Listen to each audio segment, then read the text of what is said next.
Association, Acacia, Covindra, the American Chamber of Commerce, Richard and his team definitely put their shoulders to the wheels and made this event very successful. I know we're a bit behind in time, so my name is Chet Bowling. I'm a member of the board of directors of the Guyana Manufacturing Association and a member of the IT subsector committee as well, which I was involved in the organization of this conference. So happy to be here. So the panel discussion, the topic here is transforming business operations, tools, workflows, and best practices.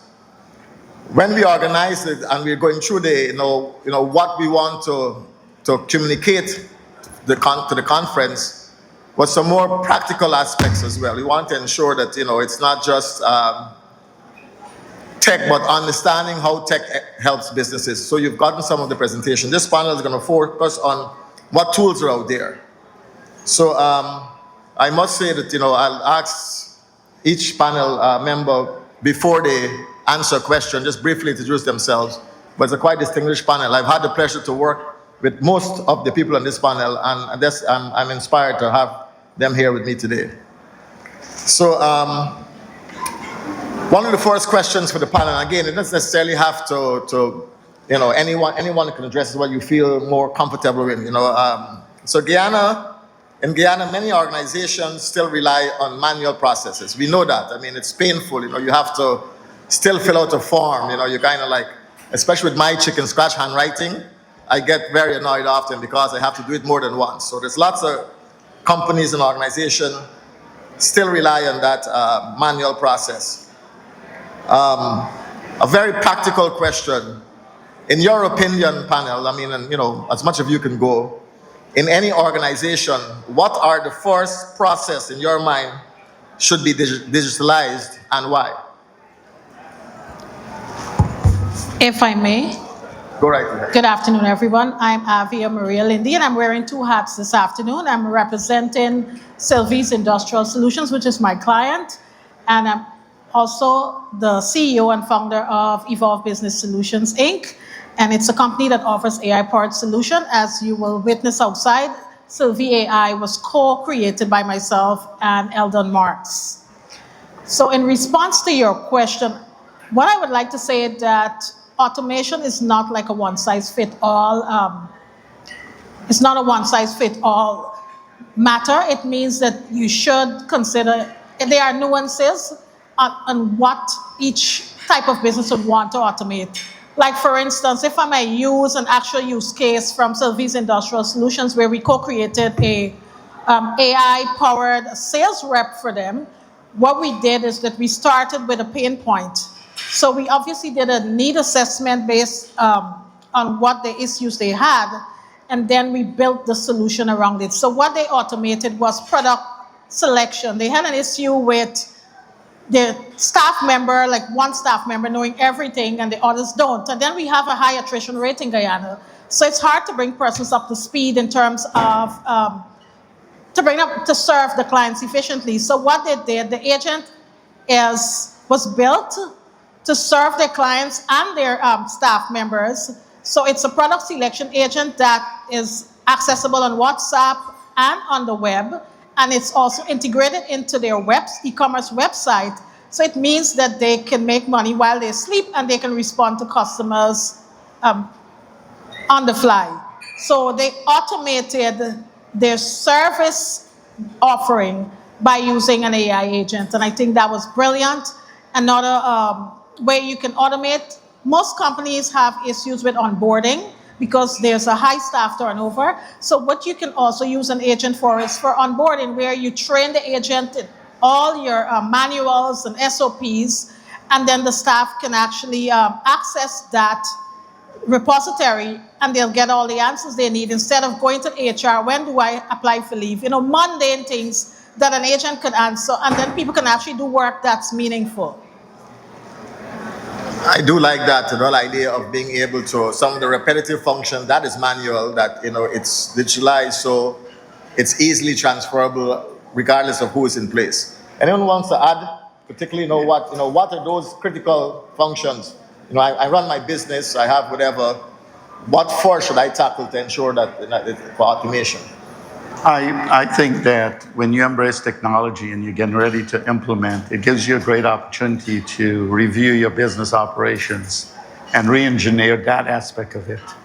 So that way, what you're building the system on is based on best practices. An operation that gives you more productivity or better customer service or a return on investment. So that way you're not building old ways of doing things into new technology, but you're looking at it from start to finish. Gotcha. Let me put Chris here on the spot. You know, Chris actually, I don't know, you might know, introduce himself, runs a manufacturing company. Have you automated any processes, and which one you started with?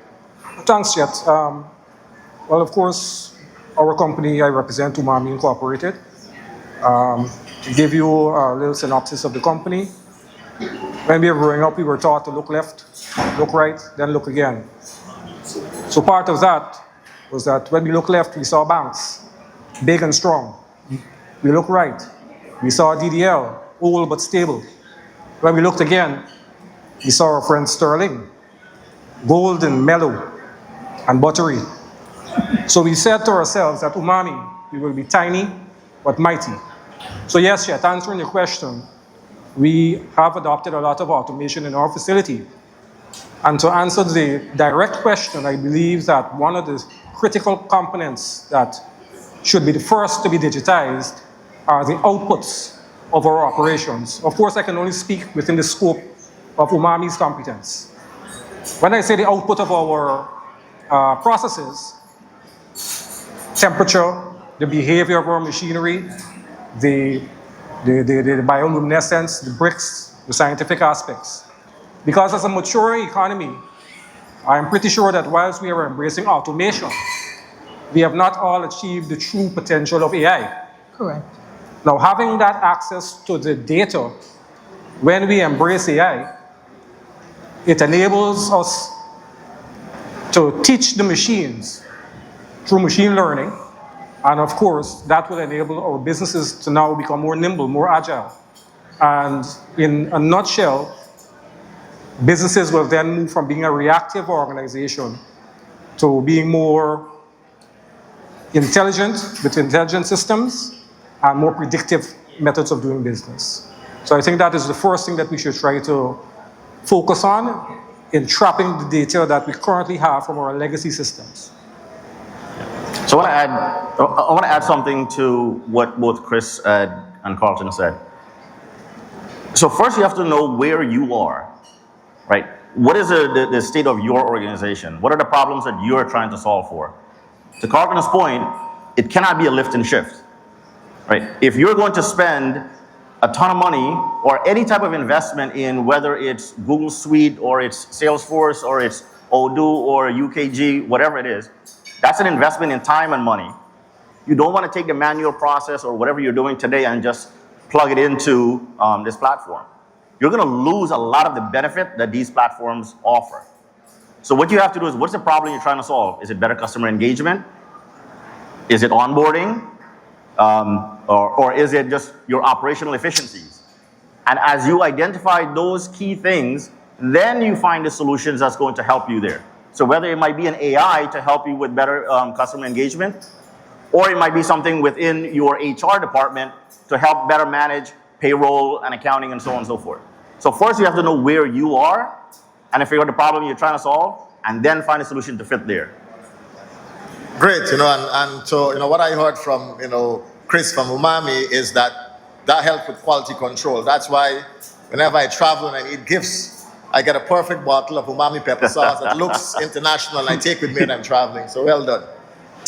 Another big issue which I think is critical to the whole IT and introduce IT services, and I think there's a fear at least among the layman, is that IT is going to replace human beings. People thinking that, the boss comes in and said, tomorrow we're automating a process. Everyone begins to think, oh, shucks, I'll lose my job, So the question here for you guys is, how do you manage that fear? How do you communicate? How do you get buy-in from as leaders of your organization? How do you get buy-in from your staff? This IT here, this solution is to help us, not to displace you. How do you approach that? Ladies first? Or ladies first? Sure, So right I like to use the analogy of aviation. The human it's the pilot, and the AI or the digital tool is the co-pilot. So I think once we understand that the human is the pilot and whichever tool you're going to use is the co-pilot, in a simple form, you understand that you're not going to be replaced by AI ideally, but if you don't adapt and learn, as some of the other panelists said earlier, you will be left behind. So AI is to empower. It can help to augment and make systems more efficient, but you still need a human person with a human brain behind the tool, because of course, an AI doesn't have feelings. At least they're not to that part. They haven't gotten to generative AI as yet. But the human person is still in the loop. And what we need to, I heard the Prime Minister and the Minister said, like upskilling and reskilling and learning. So you still need skills, so you still need a human being in the loop. So it's not that you will be replaced by AI, you'll be replaced by someone who knows to use AI better than you can. Good point. Good point. Good point. And you see the students applauding there, yeah. I think that the lack of communication within organizations is what generates that fear factor. Because the concept of change management to an organization is, we're bringing in new software, things are going to change. Employees immediately think, I'm going to lose my job. Change management should be done up front when the decision is there to purchase products, so that those users are part of that decision. Correct. They know what the pros and cons are. And if you communicate to them that you're learning a new skill, you're moving with technology, you're still going to be doing your job, and you're part of the implementation team, then that fear factor goes away. So it's a reshuffling of the deliverables within a project plan. I like that. That sounds like early buy-in indeed. You can buy in early, so and you communicate to the team. Great. Anything to add, Chris? Zahid? Yeah, so I got two points that I want to make. So to run any operation in any company, I don't care what industry you're in, whatever, there are three things that you need. You need the right people, following the right process, enabled by the right technology. You cannot do, it's a three-legged stool. You take one leg out, it's going to fall, right? So you need those three things. So people is very important. Now, the reality of it is, remember the point is the right people. So if you start this process and you have folks that are trained in the way you're doing things in terms of very manual, right? And now you implemented, whether it's an AI or you implemented some software that requires a different level of skill set, then it might not be the same individual that's there. Correct. But the point is that now you need to go and you may need to repurpose folks. So at the end, let's say you start with 10 employees, you may still end up with 10 employees, but the reality of it is, it might be 10 different employees or 4 different employees. Why? Because the skill set might not be transferable.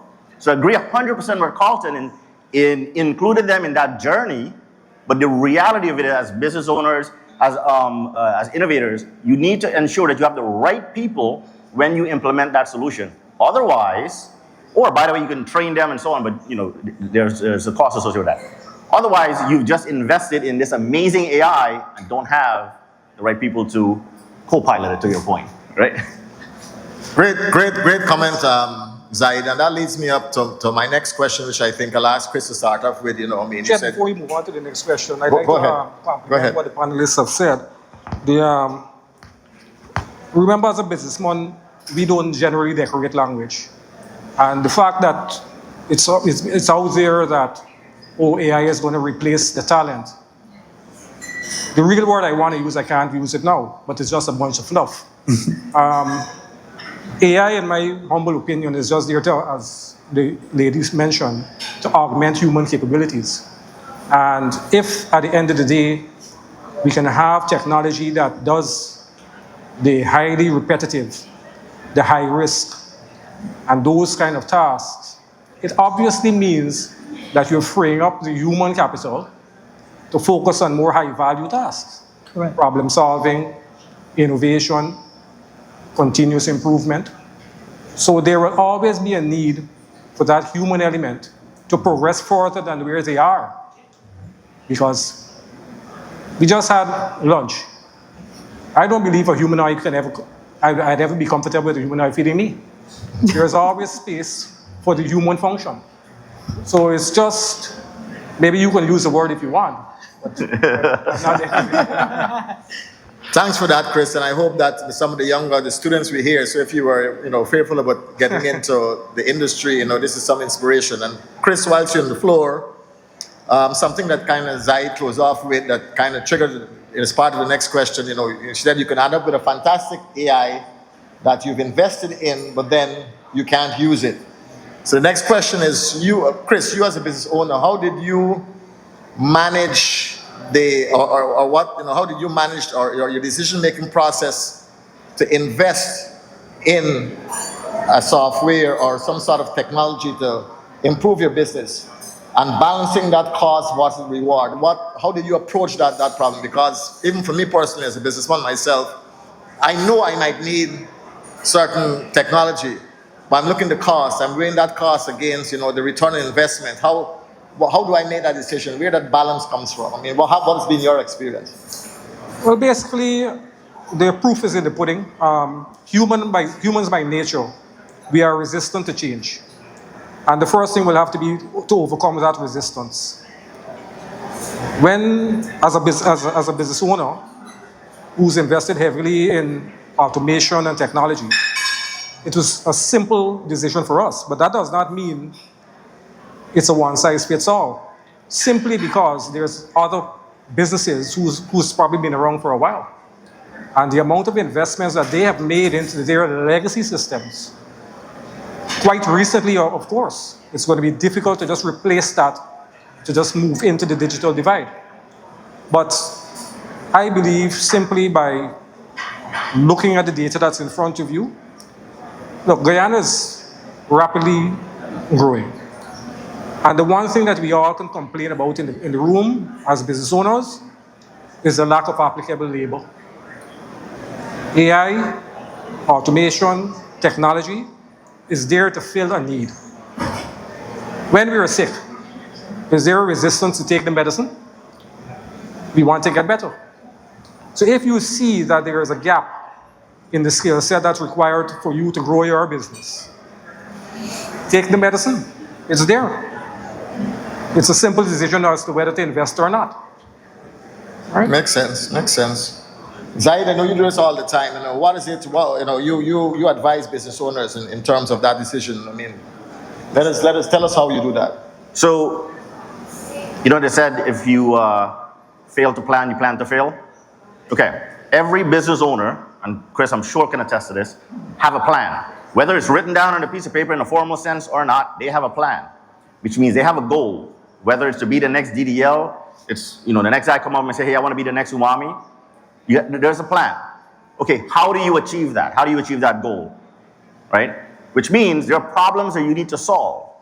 As you identify those problems, then you select the solution that's going to help you solve that problem. It's no different with selecting a software or implementing an AI or a solution for your operations. It has to be purposeful. Don't go out and buy software just because your next door neighbor is doing it. Exactly. Don't go out just because the name looks good or that's the biggest name in the market. It might not work for you. You might waste a ton of money doing it. There's actually a ton of free software out there that might be just as good and given your situation might solve the problem for you. So be purposeful in your decision making, understand the problem you're trying to solve, and find the solution that's going to solve that problem. Today, every business owner they have Google, you have YouTube, you have all of these. You go to ChatGPT and type in the problem you have, and I'm sure that AI will give you some recommendation. Or talk to an expert. There's a bunch of them in the back of this room to identify the solution that's right for the problem that you're trying to solve. I'll leave it at that. Makes sense. Avia, in your recent project, how did you convince the business owner? How did you sell in the sense, they understand how the problem, you came with a solution, there was a price of it. Walk us through that process. How was that done? So I'd like to support Chris and the others said before, but in real life, what we did, we don't just lead with technology. You want to look at the problem. So we had to identify what the problem is and decide what are the outcomes they want to achieve, in what time, on what budget, and of course, you want to know if it's fit for purpose. So you find that sometimes there are software or digital tools out there, and people would be hyped because there are lots of raving reviews, and it happens a lot. But in the Guyanese context, you know, there are culture, context, and different nuances, and you just can't just import a solution into your organization. It may not necessarily work. So fit for purpose. So you want to do your due diligence. You want to identify the pain points, and then you want to be able to at least decide on what your deliverables are. What is it you want to achieve? In the case of Silvie, we started out solving one problem with a solution, but it ended up solving several other problems in the organization. So it's important when you're choosing a digital tool to understand where your pain points are, if it's fit for purpose, what's your budget, what's the return on investment? You took it out of my mouth. I was going to ask, is there a methodology where you can calculate ROI? Absolutely. So you come to me, solution costs $1 million, whatever. How do I, as a business owner, calculate my return on investment? Is there a methodology out there? So in the case of the project that I worked on, because the solution has a dashboard, let's say you're losing sales because you don't have anybody to answer calls and responses after you're closed. You're deploying a solution that is accessible 24/7. And there's a dashboard, and I can safely say within 3 months of implementation, there was over like 9,000 interactions. And those are interactions that money that would have been left on the table had they not, deployed this solution. So that's just a practical example. So whatever you do, you have to be able to measure it, because who's going to pay thousands of dollars for a software and it doesn't add to their bottom line? No business would do that. That would be insanity. So, Carlton has more than 50 years in the industry. How do I, as a business, calculate the ROI? How do I know I'm going to spend $10 million? Please don't try to calculate my age based on that. Really, I started when I was a baby. All right. Adding to what you said, I mean, from a consultant perspective, where we go out there and we sell products and sell services, we have to make that justification for the client. We have to prove to them that there's an ROI, or there's the operation that they're doing is going to be more efficient, and ultimately it gives them better customer service, so they'll make more money, or they can do their financial systems and be smarter in doing projections and planning investments.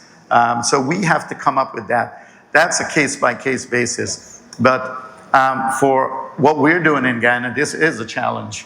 We're selling a workforce management system with biometric clocks. They cost thousands of dollars.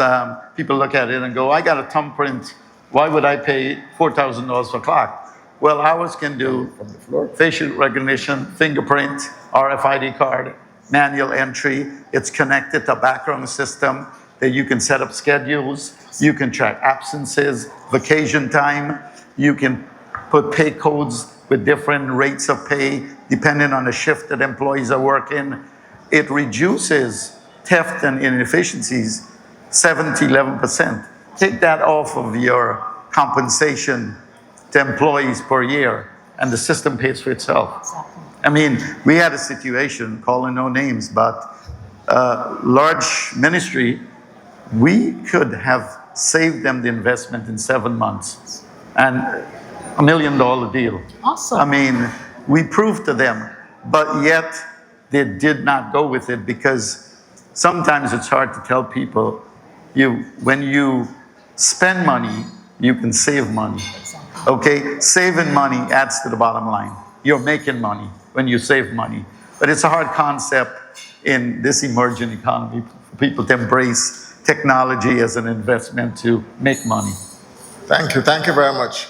Sure. And Chris, quickly, before we get some, it seems the audience is engaged, so we have a few questions from the audience, which is opportune as we a little bit behind time, so we'll try, but I want to hear from the audience. But Chris, go ahead. Yeah, having a bird's eye view of the audience, because I was sitting there, so I was facing the panel. But now I'm looking in the crowd, I see quite a bit of the school students. So I wanted to use the opportunity on the platform, because I believe that's my purpose, to spur innovation and to inspire. Building on what the panelists said before, it's not always about the price of the software. It's not always about the brand name of the software. So I'm going to share with them a simple analogy here. I'm sitting here talking to you, and I have a simple Google Sheet on my phone. Google Sheet, the free edition, the free whatever. But I can tell you right now what's happening at my factory, as an example. Which batch is cooking? What's the product that's making? What's the temperature of the reactor? What's the pH? What's the bricks? All the parameters that are required that goes into every single batch of UMAMI's product, as an example.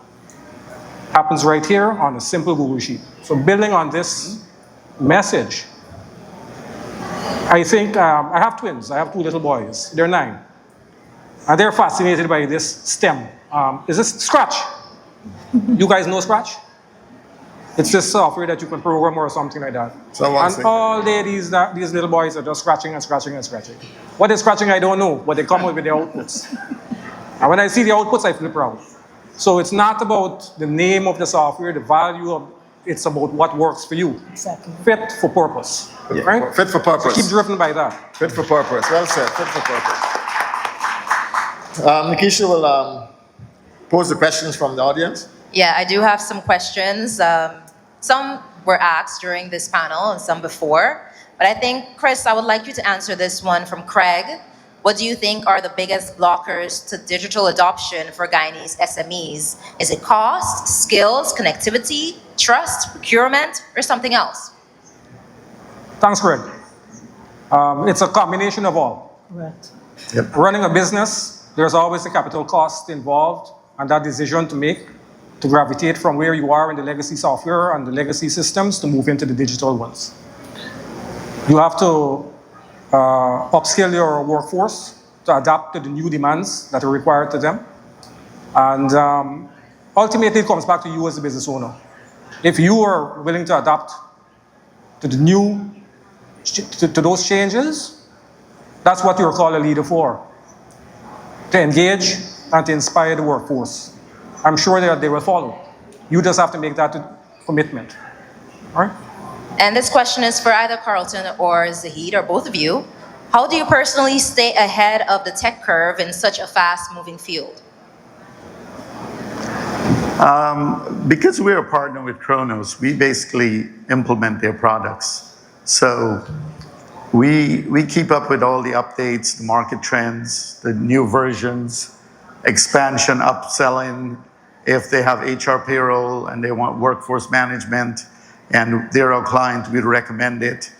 The Guyana team has been involved in building additional products to address any deficiencies in a UKG product that is based on a client need. I mean, typical example, the crew there built this massive integration system from UKG Telestaff, one of their scheduling products, to Workday for Yale University. A massive, it was almost an impossible project, and we built it. And I'd like to point out the skill set in Guyana is amazing. So the students, let me say to you, the world is wide open in technology, not only for getting jobs, supporting products and businesses in Guyana, but also to get opportunities to support companies overseas and to build products, to be innovative and create your own products and sell around the world. I use AI. Okay. Simple answer. No, so the team matters. The people you select, the people you hire, the people you network with matters. You're never going to read every article. You're never going to watch every conference or attend every webinar. It is tough. There's a lot of stuff coming out. So your team matters. I invest in people. I invest in my employees. And I have some of the smartest employees in Guyana. So that plays a big role in how we stay on top of things. The other thing is you learn through networking, right? So events like these. And the reality is that you just got to keep doing it and keep talking to folks. Carlton and I are good friends, right? So that's one way that you keep on top of things. Avia, I know we spoke about AI a lot, and we're speaking about that a lot nowadays. So someone is asking, as AI deepfakes become indistinguishable, you can't distinguish between it. basically. 2025 and 2026, how would you maintain trust when an individual can now pay a fee to impersonate government officials and anyone in this room? Yeah. So that's a great question. In fact, someone reached out to me the other day from the media fraternity and shared with me that you have these deep fakes. That someone took one of their anchors and created a fake video, and that comes back to guardrails. And I think earlier today I saw someone shared. It was very sad where children were interacting with one of the large language models, and there were 2 suicides. So what's important, we have to have guardrails. We need robust legislation that protects our people, and not just have the legislation, it has to be enforced. So I think, and because this field is growing so quickly, every day you wake up, there's a new tool or some new product added. It's important. We have to look at governance, we have to manage risk expectations, and we need guardrails and robust legislation that is enforced and updated so that we can more or less manage some of those deep fakes. And we always would have bad actors. It's like fire. AI is like fire. It's a good servant, but also a bad master. So there's a duplicity to these tools, and we have to have guardrails so that so we can rein some of the bad actors in, or kind of manage it to some extent. Thank you. Thank you very much, guys. I think that it's a good note to end this panel on. Unfortunately, we've exhausted. It doesn't seem we've exhausted our 30 minutes allocated. I still have some other issues that I'd like to ask, but in closing, I'll ask each panelist to give us a closing word before we end the panel, starting with Avia. So it's an exciting time to be a Guyanese, whether in Guyana or out of Guyana. And I'm saying this, and I want to use this opportunity to congratulate the GMSA and AmCham Guyana for hosting and sustaining an important conference of this nature to bridge the knowledge gap as it relates to technology and digital tools. I recently had the opportunity to go to the GET Forum in El Salvador, which was sponsored by the IDB and We3A.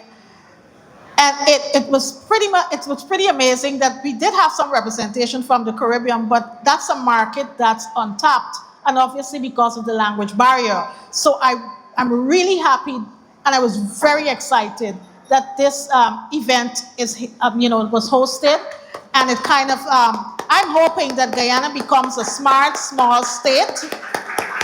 And there's a nice book I'm reading, Smart Small States, by the former president of Armenia.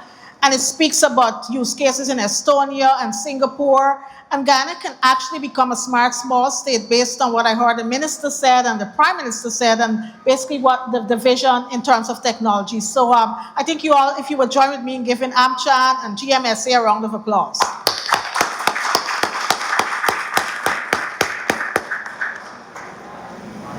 Carlton?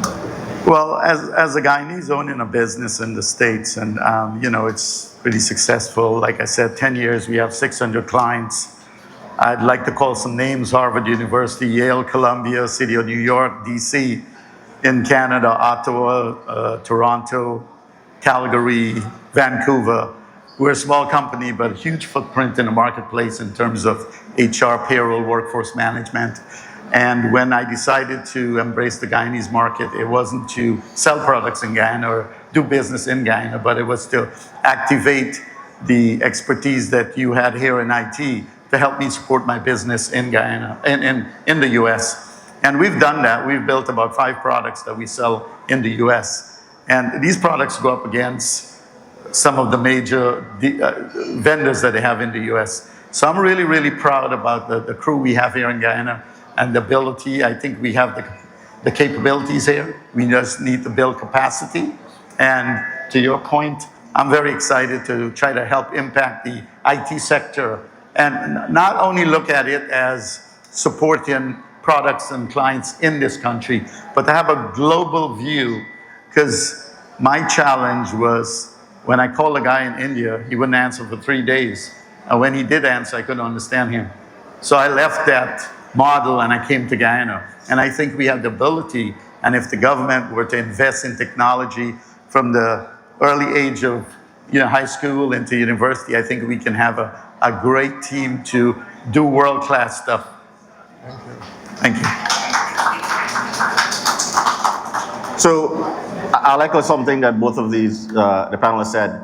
It's an amazing time to be a Guyanese in Guyana. But we also have to be very careful with that, right? So there's a lot of opportunities. Be purposeful in what you do. I'm the owner of Keen 360. We've been in Guyana now for 6 years.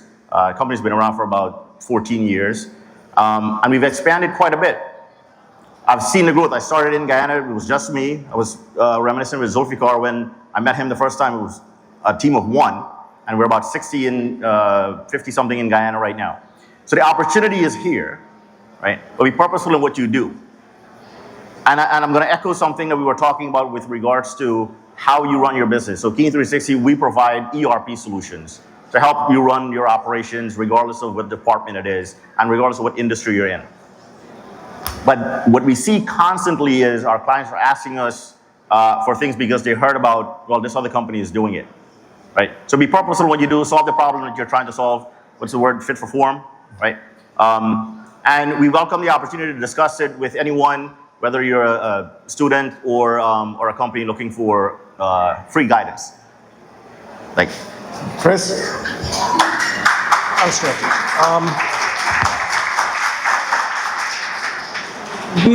We being the infants in the industry are not necessarily qualified to give advice to the titans of the industry. But I'm pretty sure that my closing message can apply to the younger folks. And I take inspiration from the fact that Elon Musk, he's not an astrophysicist, but he flies rockets. I'm not a businessman by qualification. I'm a chemist, but it doesn't mean that you can't run a business.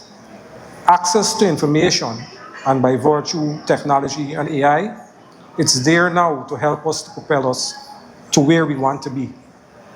And I believe that this is the opportune moment for us to embrace it. And at the end of the day, it's here to stay. So I take the opportunity also to thank the organizers of the event for giving me this platform. And certainly, I'm come back anytime. Thank you. Join us for a round of applause for this well done panel. Thank you, panelists. Well done today. It was a pleasure to be here.